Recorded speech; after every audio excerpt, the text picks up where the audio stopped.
എൻ്റെ പേര് ഷിബിൻ. ഞാൻ പറയാൻ പോകുന്നത് എൻ്റെ ജീവിതത്തിൽ ഒരിക്കലും മറക്കാൻ കഴിയാത്ത ഒരു രാത്രിയുടെ കഥയാണ്.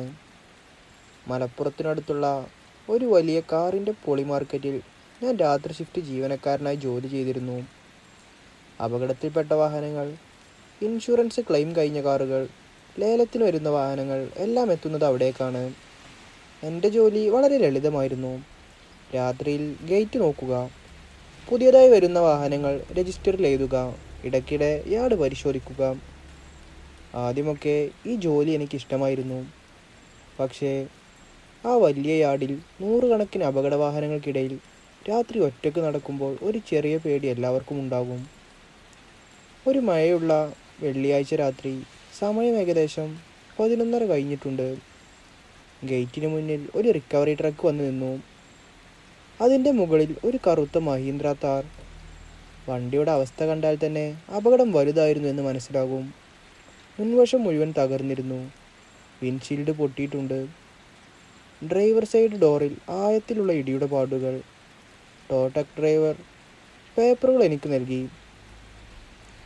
പക്ഷേ അയാളുടെ മുഖത്തൊരു വിചിത്രമായ ഭയമുണ്ടായിരുന്നു. എന്താ ചേട്ടാ ഇത്ര പേടി? ഞാൻ ചോദിച്ചു. അയാൾ കുറച്ച് സമയം മിണ്ടാതെ നിന്നു. ശേഷം പതുക്കെ പറഞ്ഞു, ഈ താർ അപകടത്തിൽപ്പെട്ടത് മുതൽ ഒരു വിചിത്ര കാര്യം സംഭവിക്കുന്നു. ഞാൻ ചിരിച്ചു. എന്താ, വണ്ടി സംസാരിക്കുന്നുണ്ടോ? അയാൾ ചിരിച്ചില്ല. എൻജിൻ ഓഫായിരിക്കുമ്പോഴും ഇതിൻ്റെ ഹോൺ മുഴങ്ങും. എൻ്റെ ചിരി പതുക്കെ നിന്നു.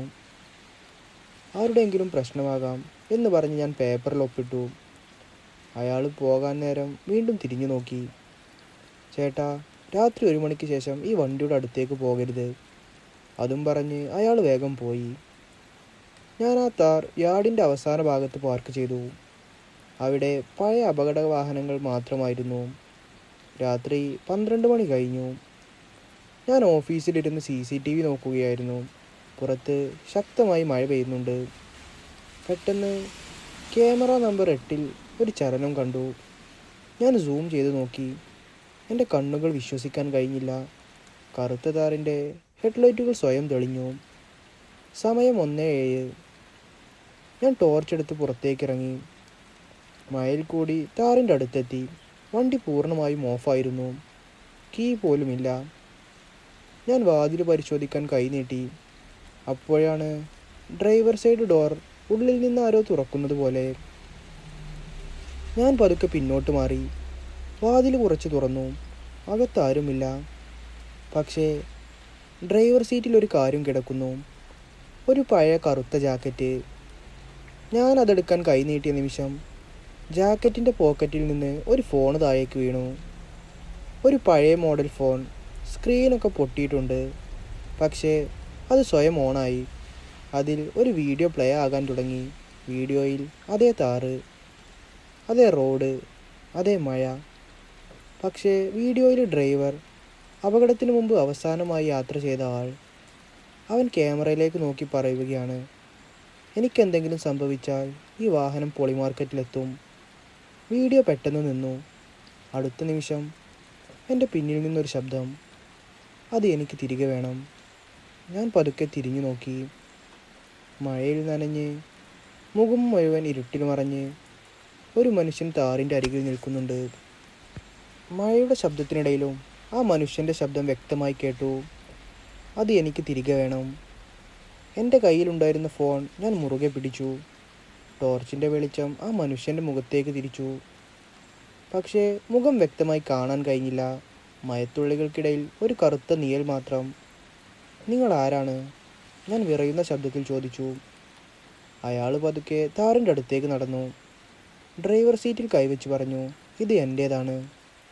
എൻ്റെ മനസ്സിൽ ഉടനെ ഒരു സംശയം, അപ്പോൾ നിങ്ങൾ തന്നെയാണോ ഉടമ? അയാൾ മറുപടി ഒന്നും പറഞ്ഞില്ല.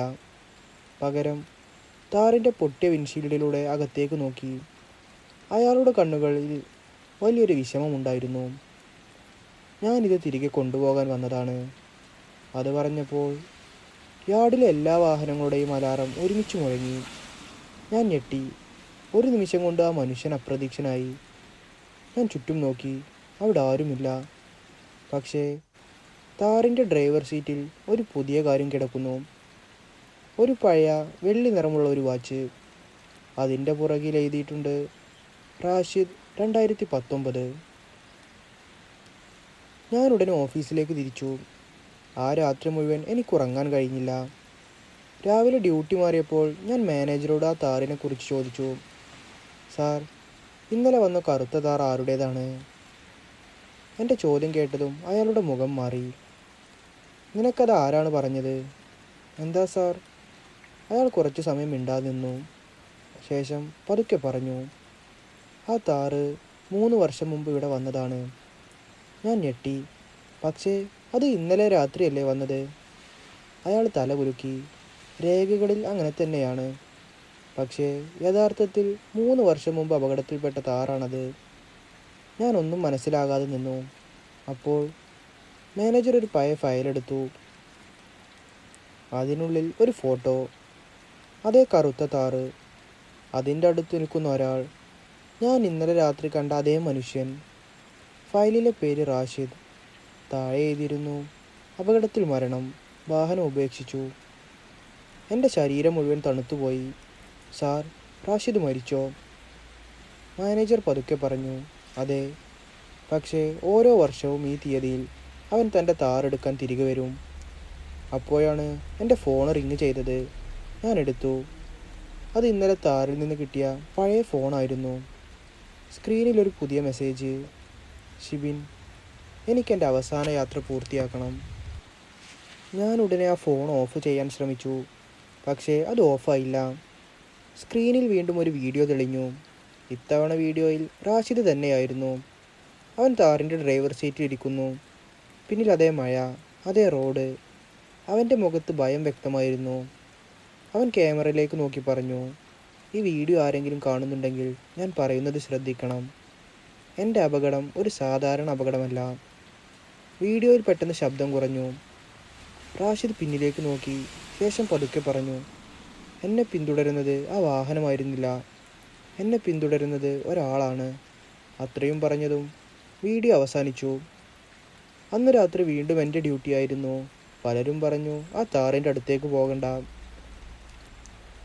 പക്ഷേ എൻ്റെ മനസ്സിലൊരു ചോദ്യം മാത്രം. റാഷിദിന് എന്താണ് സംഭവിച്ചത്? രാത്രി 12:30. ഞാൻ ധൈര്യം കൂട്ടി താറിൻ്റെ അടുത്തേക്ക് നടന്നു. കയ്യിൽ ടോർച്ച് മാത്രം. താർ അവിടെ തന്നെ ഉണ്ടായിരുന്നു. പക്ഷേ ഇന്നൊരു വ്യത്യാസം. ഡ്രൈവർ സീറ്റിൽ ഒരു പഴയ നോട്ട് ബുക്ക്. ഞാനത് തുറന്നു. ആദ്യ പേജിൽ എഴുതിയിട്ടുണ്ട്, എൻ്റെ യാത്രകൾ.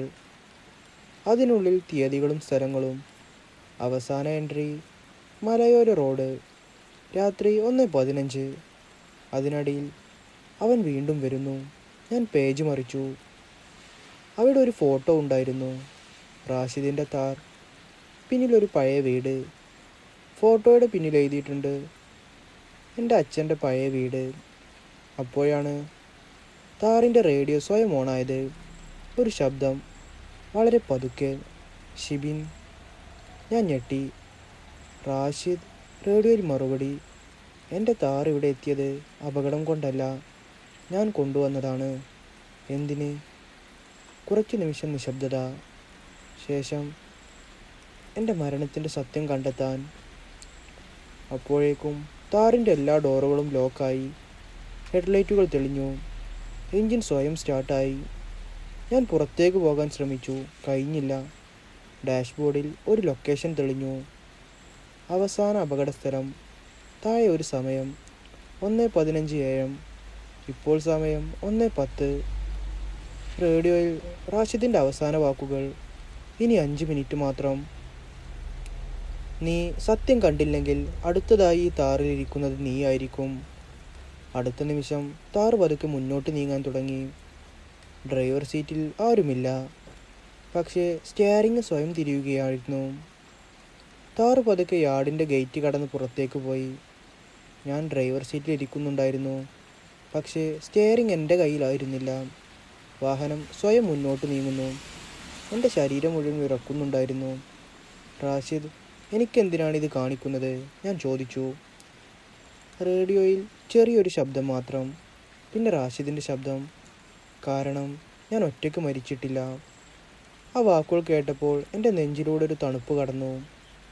താറ് ഒരു വിജനമായ മലയോര റോഡിലേക്ക് കയറി. വഴിയുടെ ഇരുവശവും കാട്, ചുറ്റും കനത്ത ഇരുട്ട്. ഡാഷ്ബോർഡിലെ സമയം 1:14 AM. 1 മിനിറ്റ് മാത്രം ബാക്കി. പെട്ടെന്ന് താറ് നിർത്തി. മുന്നിലൊരു വളവ്. അവിടെ ഒരു പഴയ മരവും ഉണ്ടായിരുന്നു. റോഡിൻ്റെ അരികിൽ ഒരു തകർന്ന സുരക്ഷാ വേലി. റാഷിദിൻ്റെ ശബ്ദം വീണ്ടും കേട്ടു. ഇവിടെയാണ്. ഞാൻ പുറത്തേക്ക് നോക്കി. റോഡരികിൽ ഒരു പഴയ ബോർഡ്. അപകട മേഖല, പതുക്കെ പോകുക. പക്ഷെ ബോർഡ് പകുതി തകർന്നിരിക്കുന്നു. പെട്ടെന്ന് എൻ്റെ മുന്നിലെ കാഴ്ച മറയാൻ തുടങ്ങി. ഞാൻ അവിടെ ഇല്ലായിരുന്നു. 3 വർഷം മുമ്പുള്ള അതേ രാത്രി ഞാൻ കാണുകയായിരുന്നു. അതേ കറുത്ത താർ. ഡ്രൈവർ സീറ്റിൽ റാഷിദ്. അവൻ ഒറ്റയ്ക്കല്ലായിരുന്നു. പിന്നിലെ സീറ്റിൽ ഒരാൾ കൂടി ഉണ്ടായിരുന്നു. കറുത്ത വസ്ത്രം ധരിച്ച ഒരാൾ. അയാൾ റാഷിദിനോട് വഴക്കിടുകയായിരുന്നു. ആ വീഡിയോ നീ ആരെയും കാണിക്കരുത്, റാഷിദ് ദേഷ്യത്തോടെ പറഞ്ഞു. നീ ചെയ്ത കാര്യം ഞാൻ പുറത്തു കൊണ്ടുവരും. അടുത്ത നിമിഷം പിന്നിലിരുന്ന ആൾ റാഷിദിൻ്റെ കഴുത്തിലേക്ക് കൈനീട്ടി. താറ് നിയന്ത്രണം വിട്ടു. വലിയൊരു ശബ്ദം. അപകടം. ഞാൻ ഞെട്ടി. ഇപ്പോഴത്തെ സമയത്തിലേക്ക് തിരിച്ചു വന്നു. എൻ്റെ ശ്വാസം വേഗത്തിലായി. റാഷിദ്, ഇത് അപകടമല്ലായിരുന്നു. റേഡിയോയിൽ അവൻ്റെ ശബ്ദം. അതെ, എന്നെ കൊന്നതാണ്.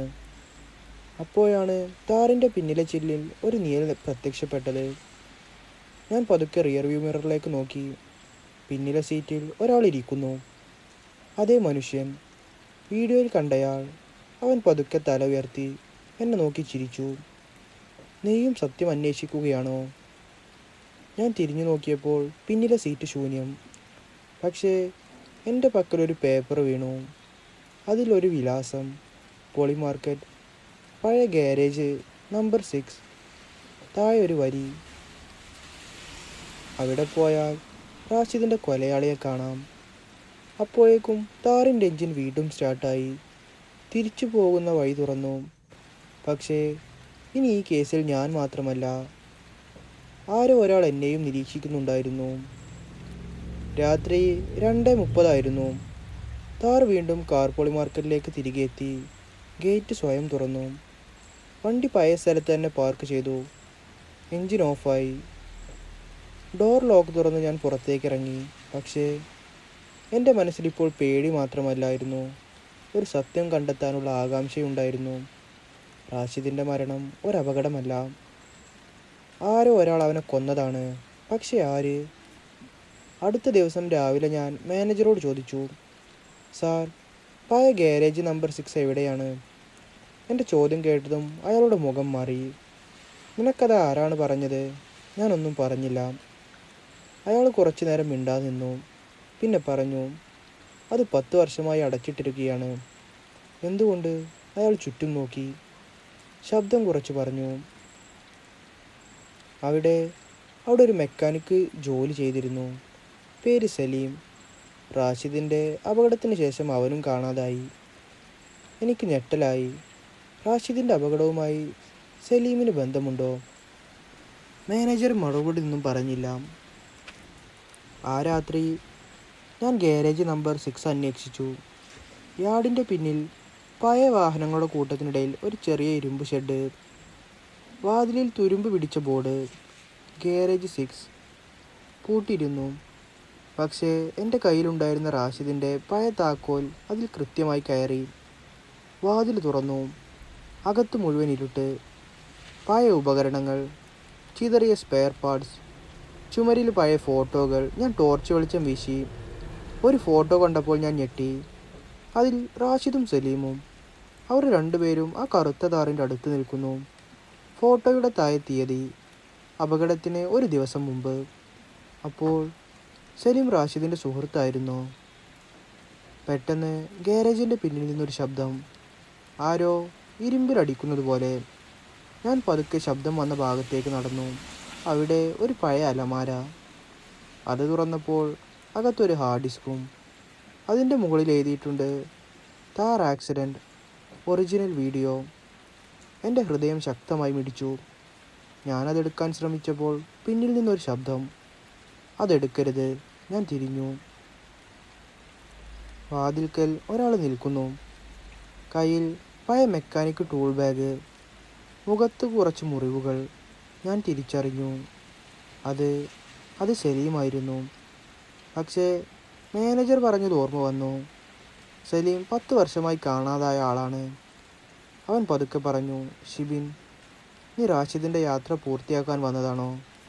ഞാൻ പിന്നോട്ട് മാറി. നിങ്ങൾ ജീവനോടെയാണോ? സലീം ചിരിച്ചു. ആ ചിരിയിൽ ഒരു വലിയ രഹസ്യമുണ്ടായിരുന്നു. അതറിയാൻ നീ ഈ വീഡിയോ കാണണം. അവൻ ഹാർഡ് ഡിസ്കിലേക്ക് നോക്കി. അടുത്ത നിമിഷം ഗാരേജിലെ പഴയ കമ്പ്യൂട്ടർ സ്വയം ഓണായി. സ്ക്രീനിൽ വീഡിയോ പ്ലേ ആകാൻ തുടങ്ങി. പൊടി പിടിച്ച മോണിറ്ററിൽ ആദ്യം കുറച്ച് വരകൾ മാത്രം. പിന്നെ ഒരു വീഡിയോ ആരംഭിച്ചു. തീയതി കണ്ടപ്പോൾ ഞാൻ ഞെട്ടി. 3 വർഷം മുമ്പ്. അതേ രാത്രി, അതേ മഴ, അതേ കറുത്ത മഹീന്ദ്ര താറും. വീഡിയോയിൽ ക്യാമറ വെച്ചിരുന്നത് താറിൻ്റെ ഡാഷ്ബോർഡിലായിരുന്നു. റാഷിദ് ഡ്രൈവ് ചെയ്യുന്നു. പിന്നിലെ സീറ്റിൽ സലീം. പക്ഷേ സലീമിൻ്റെ മുഖത്ത് ഇപ്പോഴത്തെ പോലെ ഭയമില്ല.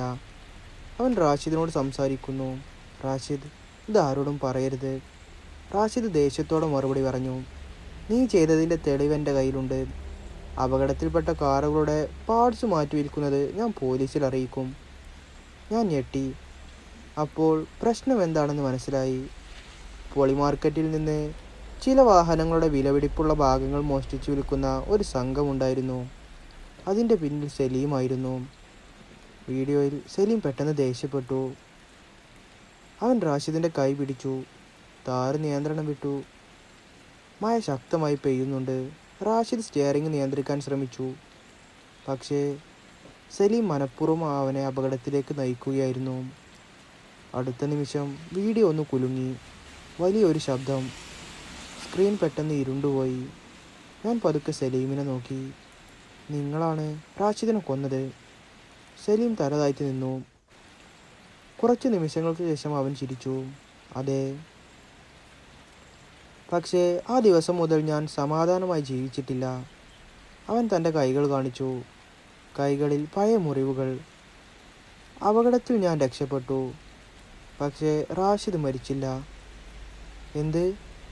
സലീം താറിൻ്റെ ദിശയിലേക്ക് നോക്കി. അവൻ്റെ ആത്മാവ് ആ വാഹനത്തിൽ കുടുങ്ങി. അവൻ ഓരോ വർഷവും തിരികെ വരുന്നത് പ്രതികാരത്തിനല്ല, സത്യം പുറത്തു കൊണ്ടുവരാനാണ്. പെട്ടെന്ന് ഗാരേജിന് പുറത്തുനിന്നൊരു ശബ്ദം. ഞങ്ങൾ രണ്ടുപേരും പുറത്തേക്ക് നോക്കി. കറുത്തൊരു താർ അവിടെ നിന്നിരുന്നു. പക്ഷേ ഈ പ്രാവശ്യം അതിൻ്റെ ഡ്രൈവർ സീറ്റിൽ ആരോ ഉണ്ട്. വിൻഷീൽഡിലൂടെ ഞാൻ കണ്ടു. അത് റാഷിദ്. അവൻ എന്നെ നോക്കി. ശേഷം സലീമിനെയും നോക്കി. സലീമിൻ്റെ മുഖത്തെ ഭയം ഞാൻ ആദ്യമായി കണ്ടു. റാഷിദിൻ്റെ ശബ്ദം താറിൻ്റെ സ്പീക്കറിൽ നിന്ന് മുഴങ്ങി. സലീം, ഇനി അവസാന യാത്ര ബാക്കിയുണ്ട്. താറിൻ്റെ ഡോറ് പതുക്കെ തുറന്നു.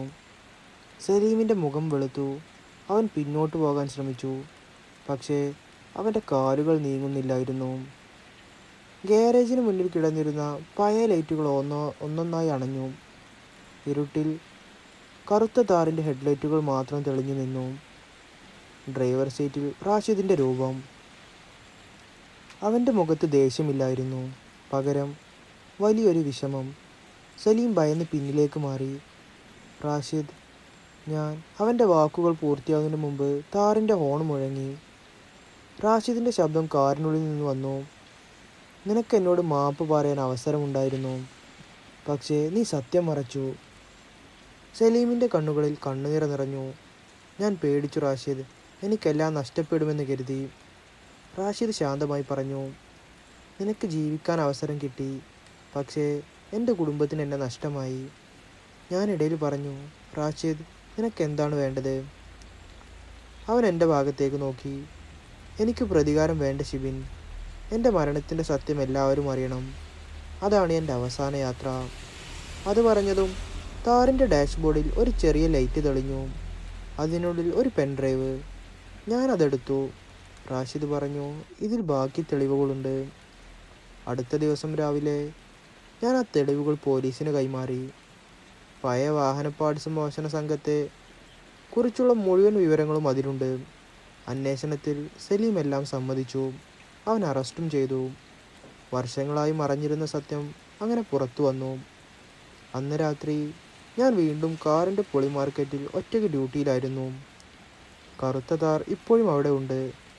പക്ഷേ ഇത്തവണ ഇത്തവണ അതിനു ചുറ്റും ഭയമൊന്നും തോന്നിയില്ല. ഞാൻ വാഹനത്തിൻ്റെ അടുത്തേക്ക് നടന്നു. ഡ്രൈവർ സീറ്റിൽ ഒരു ചെറിയ കത്ത്. ഞാനത് തുറന്നു നോക്കി. അതിൽ എഴുതിയിരുന്നത്, ഷിബിൻ, എൻ്റെ യാത്ര പൂർത്തിയായി. നീ നീ ഒരു ജീവനക്കാരൻ മാത്രമല്ലായിരുന്നു, എൻ്റെ അവസാന സത്യത്തിൻ്റെ സാക്ഷിയായിരുന്നു. താഴെ ഒരു ഒപ്പ്, റാഷിദ്. ഞാൻ കത്ത് മടക്കി വെച്ചപ്പോൾ താറിൻ്റെ ഹെഡ്ലൈറ്റുകൾ ഒരിക്കൽ തെളിഞ്ഞു. പിന്നെ അത് പതുക്കെ അണഞ്ഞു. ആ രാത്രി കഴിഞ്ഞ ശേഷം ആ വാഹനത്തിൽ നിന്ന് ഒരിക്കലും വിചിത്രമായ ശബ്ദങ്ങൾ കേട്ടിട്ടില്ല. പക്ഷേ ഇന്നും കാർ പൊളിമാർക്കറ്റിലെ പഴയ വാഹനങ്ങളുടെ ഇടയിലൂടെ നടക്കുമ്പോൾ ചിലപ്പോൾ ഒരു കറുത്ത താർ പതുക്കെ കടന്നു പോകുന്നത് പോലെ തോന്നും. ആരും ഓടിക്കാതെ, ആരും ഇരിക്കാതെ. കാരണം ചില യാത്രകൾ മരണം കഴിഞ്ഞാലും പൂർത്തിയാക്കണം. അവസാനിച്ചു.